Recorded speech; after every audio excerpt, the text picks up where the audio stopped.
Hello दोस्तों, welcome to अपना M education. दोस्तों, पिछली वीडियो जो एनसीएल मॉडल पेपर पार्ट 3 की थी, जिसमें मैंने मैथ और रीजनिंग के क्वेश्चनों को नहीं कराया था, तो इस वीडियो में मैं उन क्वेश्चनों को करा रहा हूं। मैंने उसमें 87 क्वेश्चन कराए थे, बचे हुए जो क्वेश्चन है वो इसमें मैं करा रहा हूं। चलिए शुरू करते हैं आज का 88 नंबर वाला क्वेश्चन। यदि हेमा का कोड 27 है तो वैल्यू का कोड क्या होगा? दोस्तों, इसका उत्तर दीजिए। इसका उत्तर आप वीडियो रोक के दे सकते हैं। तो चलिए आइए देख लेते हैं इसका सोल्यूशन। आप देख रहे हैं हेमा में यच जो कितने नंबर पे आता है दोस्तों? यच 8 नंबर पे आता है। उसके बाद ई कितने नंबर पे आता है? ई 5 नंबर पे आता है हमारा। और उसके बाद एम कितने नंबर पे आता है? 13 नंबर पे। और ए जो हमारा 1 नंबर पे। तो इस सब को प्लस कर लीजिए। 8 5 13, 13 13 26, 26 में एक जोड़ेंगे 27, जो कि ये 27 लिखा है। तो इसी तरह हम वैल्यू का भी लिख लेंगे। तो वैल्यू में वी कितने नंबर पे आता है हमारा? वी 22 नंबर पे आता है। और ई हमारा कितने नंबर पे आता है? ई जो हमारा 5 नंबर पे आता है। और उसके बाद एल 12। और उसके बाद जो यू है हमारा 21 नंबर पे। सबको जोड़ लीजिए। 22 5 27, 27 में 12 जोड़ देंगे तो कितना होगा? 29 10 39, 39 1 40, 20 60। तो हमारा आंसर क्या होगा? Option number D 60। अगला प्रश्न। जिस प्रकार अनाज का संबंध खेत से है, उसी प्रकार स्टील का संबंध किससे है? दोस्तों, इसका उत्तर दीजिए। तो चलिए आइए देख लेते हैं इसका सॉल्यूशन। आप जानते हैं दोस्तों, अनाज जो होता है उसका उत्पादन हम कहाँ करते हैं? खेत में। तो उसी तरह हम स्टील का उत्पादन कहाँ करते हैं दोस्तों? फैक्ट्री में। ऑप्शन नंबर डी बिल्कुल सही है। अगला प्रश्न। अपने वर्ग में शुभम का स्थान ऊपर से 9वां तथा नीचे से 31वां है, तो बताइए उस वर्ग में कुल कितने विद्यार्थी हैं? दोस्तों, इसका उत्तर दीजिए। इसका उत्तर आप वीडियो रोक के दे सकते हैं। तो चलिए आइए देख लेते हैं इसका सलूशन। दोस्तों, इस क्वेश्चन को हल करने के लिए बस एक फॉर्मूला यूज करिए। फर्स्ट प्लस लास्ट -1 बराबर टोटल। ठीक है दोस्तों। तो फर्स्ट का मतलब ऊपर से। ठीक है, ऊपर से आपको क्या बता रहा है? शुभम का ऊपर से स्थान 9वां है, तो यहाँ 9 लिख लीजिए। और फिर उसके बाद नीचे से क्या है? 31वां। तो आप 31वां लास्ट मतलब नीचे से 31वां, फिर -1 बराबर आप टोटल निकाल सकते हैं। ठीक है दोस्तों। तो आप इसको जोड़ लीजिए। 31 में 9 जोड़ेंगे तो 40, और 1 घटा देंगे तो 39। तो हमारा टोटल कितना आ गया दोस्तों? 39, जो कि ऑप्शन नंबर सी से मैच कर रहा है। तो ऑप्शन नंबर सी 39 बिल्कुल सही है। अगला प्रश्न। निम्नलिखित श्रृंखला में ऐसे कितनी संख्याएं हैं जिनके ठीक पहले 6 तथा ठीक बाद में 3 हो? दोस्तों, इसका उत्तर दीजिए। इसका उत्तर आप वीडियो रोक के दे सकते हैं। तो चलिए आइए देख लेते हैं इसका सॉल्यूशन। वो सम संख्या होनी चाहिए, उसके ठीक पहले 6 और बाद में 3 होना चाहिए। तो देखिए, पहला संख्या हमको यहाँ 6 दिख रहा है, जो सम संख्या है। इसके पहले ठीक 6 है, बाद में 3। और अगली संख्या जो हमें ये 8 दिख रहा है, जिसके ठीक पहले 6 और बाद में 3 है। इसके बाद जो हमारा ये देखिए सम संख्या 4 दिख रहा है, जिसके पहले 6 और बाद में 3 है। इसके बाद जो हमारा अगली संख्या है वो दिख रहा है यहाँ पे देखिए 6, जिसके पहले 6 और बाद में 3 है। तो दोस्तों, आपको कितनी संख्याएं मिल गई? 1 2 3 और 4। तो हमारी ये 4 संख्याएं मिल गई। तो हमारा ऑप्शन नंबर डी बिल्कुल सही है, 4 संख्याएं। अगला प्रश्न। 9 18 30 42 55 69 क्वेश्चन मार्क। दोस्तों, जो क्वेश्चन मार्क है इसके स्थान पे क्या आएगा? दोस्तों, इसका उत्तर दीजिए। तो चलिए आइए देख लेते हैं इसका सोल्यूशन। तो आप देख रहे हैं यहाँ 9 और 19, इसके बीच में कितना डिफरेंस है दोस्तों? 10 का। फिर अगला देख लीजिए, इसके बीच डिफरेंस कितने का है? 11 का। फिर इसको देख लीजिए, इसके बीच का डिफरेंस कितना है? 12। फिर इसके बीच 13 का। फिर इसके बीच देखिए 14 का डिफरेंस है। तो कैसे पढ़ रहा है ये? 10 11 फिर 12 फिर 13 फिर 14। तो अब हमारा क्या आएगा अगला दोस्तों? 15। तो इसमें 15 को प्लस कर दीजिए। तो 15 प्लस कर लेंगे क्या होगा? 9 5 14 के 4, हासिल 1, और 6 1 7 1 8। तो हमारा क्या आएगा दोस्तों 84, जो कि ऑप्शन नंबर सी से मैच कर रहा है। तो ऑप्शन नंबर सी बिल्कुल सही है। अगला प्रश्न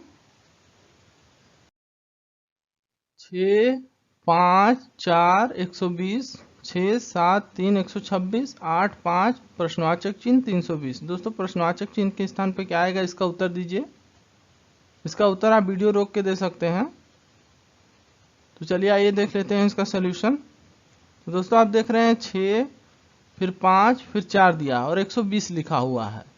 तो इसको हम क्या कर रहा है, देखिए 6 पंजे 30, 30 चौको 120, मतलब तीनों का गुणा करके यहाँ पे 120 लिख दिया है। उसी तरह यहाँ देखिए 6 सत्ते 42 और 42 तिया 126, जो कि इसमें लिखा हुआ है। तो इसी तरह हम यहाँ भी कर लेंगे, मगर हमको तो यहाँ का संख्या नहीं पता है, तो यहाँ का पता करने क्या करेंगे, इन दोनों का मल्टीप्लाई कर लेंगे। 8 पंजे 40 और उसके बाद इसको क्या करेंगे, भाग लगा देंगे 320 से। तो 40 से आप भाग दे दीजिए 320 में, 0 0 कट गया, 4 से काट लीजिए, 4 8 32। तो प्रश्नवाचक चिन्ह के स्थान का हमें संख्या मिल गया 8, जो कि ऑप्शन नंबर बी में है 8। अगला प्रश्न, यदि 2 अंकों की किसी संख्या के अंकों का योग 12 हो तथा अंकों को उलटकर बनाई गई संख्या मूल संख्या से 18 अधिक हो तो संख्या ज्ञात करिए। दोस्तों इसका उत्तर दीजिए। इसका उत्तर आप वीडियो रोक के दे सकते हैं। तो चलिए आइए देख लेते हैं इसका सोल्यूशन। दोस्तों इस तरह के क्वेश्चनों को ज़्यादातर आप ऑप्शन से ही हल करने का प्रयास करिए। तो देखिए हम ऑप्शन से कैसे इसको आसानी से हल कर सकते हैं। पहला ऑप्शन ले लीजिए, क्या कह रहा है, दोनों का योग 12 है, तो पहले ऑप्शन में जोड़ लीजिए। 4 और 8 मिला के कितना होगा दोस्तों, 12 तो हो जाएगा, यहाँ पे देखिए 12 हो गया। उसके बाद क्या बोल रहा है कि अंकों को जो पलट देंगे तो उसके बाद मूल संख्या से 18 अधिक होगी। तो मूल संख्या हमारी कितनी है दोस्तों, हम अगर 48 माने हैं और इसको पलट दें तो हमारा कितना हो जाएगा 84। तो इसके बीच का अंतर देख लीजिए, क्या 18 आ रहा है, तो ये सही हो जाएगा। 14 में से 8 गया तो 6 और यहाँ 7 में से 4 गया 3, 36, जो कि ये गलत है, तो ये वाला नहीं होगा। अगले देखिए दूसरे ऑप्शन को, इसको देखा जाए तो इसके में क्या है 5 और 7 57 है। इन दोनों को जोड़ने पर हमारा दोस्तों 12 आ जा रहा है। तो आप देख रहे हैं कि इसको जोड़ने से 12 आ जा रहा है, यानी हमारा पहला चीज़ तो फॉलो कर रहा है। फिर आगे देखिए कह रहा है कि उसको उलट कर बनाई गई संख्या, तो उलट दीजिए इसको, तो इसका क्या हो जाएगा 75, और फिर 75 में से आप 57 को घटा के देखिए क्या 18 आ रहा है, तो हमारा ये आंसर सही हो जाएगा। तो इसको घटा लेते हैं, 15 में 7 गया तो 8, यहाँ बचा 6, 6 में से 5 गया तो 1, 18। तो दोस्तों आप देख रहे हैं इसको जोड़ने पर 12, इसको घटाने पर 18 आ जा रहा है, यानी ऑप्शन नंबर बी हमारा बिल्कुल सही है 57। अगला प्रश्न, 8:25 समानुपाते 56 x में x का मान क्या होगा। दोस्तों इसका उत्तर दीजिए। इसका उत्तर आप वीडियो रोक के दे सकते हैं। तो चलिए आइए देख लेते हैं इसका सोल्यूशन। 8 अनुपात का मतलब होता है बटा, तो बटे में आप 25 लिख लीजिए, बराबर 56 के बटे में x। अब इसको कट कर लीजिए, बस आंसर आ जाएगा 8 सत्ते 56। फिर उसके बाद तिर्यक गुणा कर लीजिए, x बराबर 25 सत्ते 175, जो कि हमारा ऑप्शन नंबर बी से मैच कर रहा है। तो ऑप्शन नंबर बी 175 सही हो गया। अगला प्रश्न, 106 गुणे 106 माइनस 94 गुणे 94 बराबर प्रश्नवाचक चिन्ह। प्रश्नवाचक चिन्ह के स्थान पर क्या आएगा दोस्तों, इसका उत्तर दीजिए। तो चलिए आइए देख लेते हैं इसका सोल्यूशन। तो आप देख रहे हैं ए स्क्वायर माइनस बी स्क्वायर के रूप में है, तो आप तोड़ लेंगे। ए स्क्वायर माइनस बी स्क्वायर का फॉर्मूला क्या होता है, एक कोष्टक में ए प्लस बी और दूसरे कोष्टक में होता है ए माइनस बी। इसी फार्मूले के रूप में बस इसको लिख दीजिए और आंसर आ जाएगा।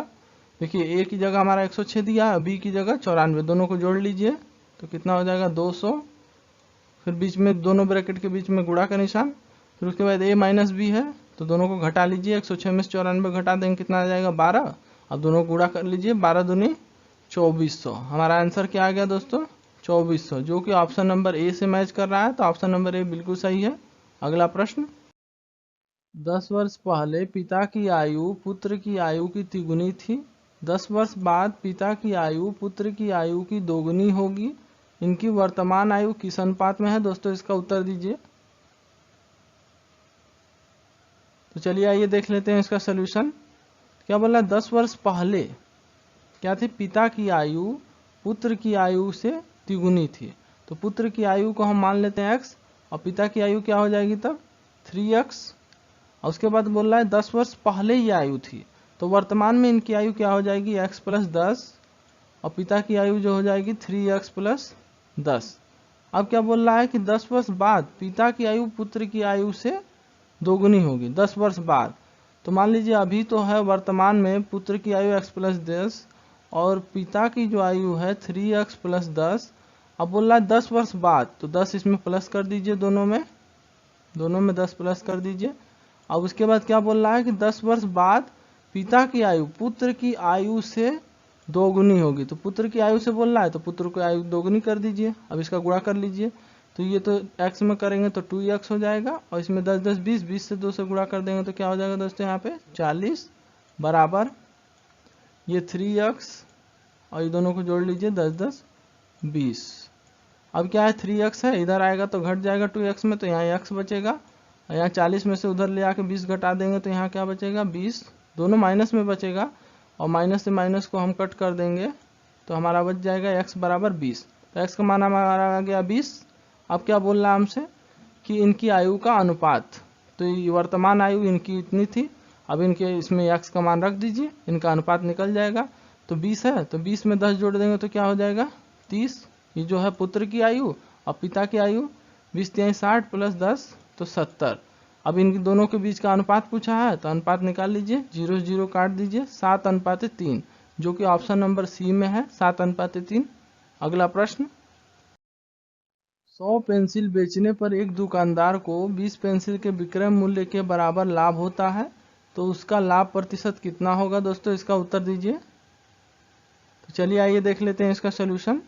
तो आप देख रहे हैं 100 पेंसिल को बेचने पर दुकानदार को 20 पेंसिल के विक्रय मूल्य के बराबर लाभ होता है, यानी उसका कह सकते हैं कि 80 पेंसिल का जो है विक्रय मूल्य बराबर 100 पेंसिल का क्रय मूल्य। तो आप देख रहे हैं कि जब भी हमको लाभ होता है वो विक्रय मूल्य पर होता है, तो लाभ जो है कितना हो रहा है 20, तो विक्रय मूल्य हमारा 80 है, इस पर लाभ हो रहा है 20 का, तो गुणे परसेंटेज निकालने के लिए हम 100 से गुणा कर देंगे, 0 से 0 ये कट गया। अब इसको कर लीजिए, 4 दूनी 8, 4 पंजे 20, फिर 2 के 2, 2 पंजे 10, तो 5 5 बच गया, 5 बचे 25, दोनों का गुणा कर लीजिए, 5 बचे 25% का क्या होगा उसको लाभ होगा, तो जो कि ऑप्शन नंबर ए से मैच कर रहा है। अगला प्रश्न, ए किसी काम को 12 दिन में कर सकता है, बी उसे 10 दिन में कर सकता है, ए बी सी तीनों मिलकर 5 दिन में पूरा कर सकते हैं, सी अकेला इसे कितने दिन में पूरा करेगा दोस्तों, इसका उत्तर दीजिए। तो चलिए आइए देख लेते हैं इसका सोल्यूशन। ए जो है उस काम को कितने दिन में कर रहा है 12 दिन में, और बी जो है उसे 10 दिन में, और ए प्लस बी और प्लस सी ये तीनों मिलकर उसे 5 दिन में कर रहे हैं। तो चलिए इसको हल कर लेते हैं, इसका एलसीएम निकाल लेते हैं। इसका एलसीएम 60, अब भाग लगा लीजिए, इनकी क्षमता निकल जाएगी, 12 पंजे 60, 10 छके 60 और 12 पंजे 60, तो इसका हमें क्षमता निकल गया। अब हम ए और बी की क्षमता इन तीनों को मिला के जो क्षमता है उसमें से घटा दें तो हमारा सी की क्षमता निकल जाएगा। तो ए और बी की क्षमता कितना है 11, 6 5 11 और टोटल क्षमता है 12, 12 में से 11 घटा दीजिए तो क्या बचेगा हमारा दोस्तों 1, जो कि हमारी सी की क्षमता है। तो अब सी को क्या करना है, पूरे काम को करना है अकेले, तो पूरा काम है 60, 1 से भाग लगा दीजिए, इसकी क्षमता 1 है, 1 से भाग देंगे क्या आ जाएगा 60, तो सी उस काम को कितने दिन में करेगा 60 दिन में। ऑप्शन नंबर बी बिल्कुल सही है। अगला प्रश्न, 729 मिली मिश्रण में दूध और पानी का अनुपात 7:2 है, इसमें कितना पानी और डाला जाए कि नए मिश्रण में दूध और पानी का अनुपात 7:3 हो दोस्तों, इसका उत्तर दीजिए। इसका उत्तर आप वीडियो रोक के भी दे सकते हैं। तो चलिए आइए देख लेते हैं इसका सोल्यूशन।